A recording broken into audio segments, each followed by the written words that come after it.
1793 में क्या प्रोविजन किया गया है? सबसे पहले तो ब्रिटिश संसद के द्वारा ये कानून पास किया गया 1793 में, और इसमें ये प्रावधान किया गया, सबसे पहले रिन्यूअल दिया गया है किसको?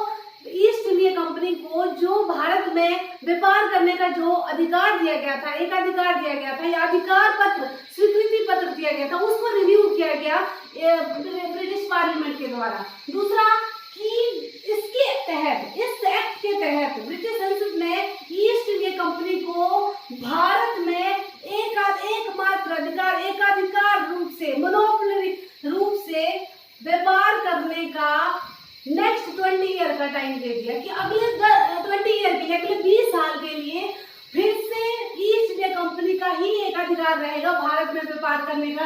इस एक्ट के तहत प्रावधान किया गया।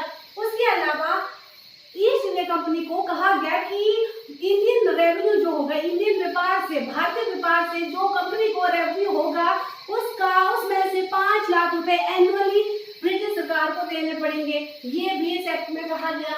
इसके अलावा ब्रिटिश जो यहाँ पर गवर्नर जनरल की पावर को बढ़ाया गया। एक तो जजेस और मैजिस्ट्रेटों की भर्ती या उनकी नियुक्तियों का जो पावर है वो गवर्नर जनरल को दे दिया। और उसके अलावा गवर्नर जनरल की जो काउंसिल है, अगर उसके डिसीजन को रद्द करना हो, ये अधिकार भी गवर्नर जनरल को दिया गया और अपने डिसीजन लागू करने का अधिकार दे दिया गया। इसके अलावा जो ब्रिटिश कंपनी को प्रावधान दिया गया, अलाउ किया गया कि British east India company allow की गई किसके लिए? लाइसेंस देने के लिए। कंपनी लाइसेंस दे सकती है, किसको दे सकती है? इंडिविजुअल को, किसी भी व्यक्ति को दे सकती है, या कंपनी के एम्प्लॉय को दे सकती है, कंपनी के कर्मचारी को दे सकती है। भारत में व्यापार करने का लाइसेंस किसको परमिशन दी गई? कंपनी को परमिशन दी गई कि ये कंपनी आप दे सकते हैं लाइसेंस, जो जिसने भी व्यापार करना हो भारत में।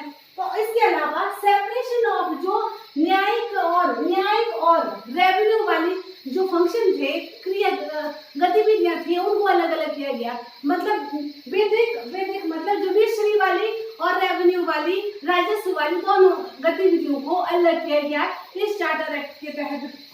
और इसके अलावा जो ईस्ट इंडिया कंपनी को परमिशन दी गई कि वो अपने लाभांश को, अपने डिविडेंड को 10% तक को बढ़ा सकती है। और इस एक्ट के क्या ज्यादा विवादित तो नहीं रहा ये, पर क्या प्रभाव पड़े, क्या इसके प्रभाव पड़े इंडिया में या इंडियन लोगों पर, कंपनी पर इसका क्या प्रभाव पड़ा, वो भी हम करेंगे।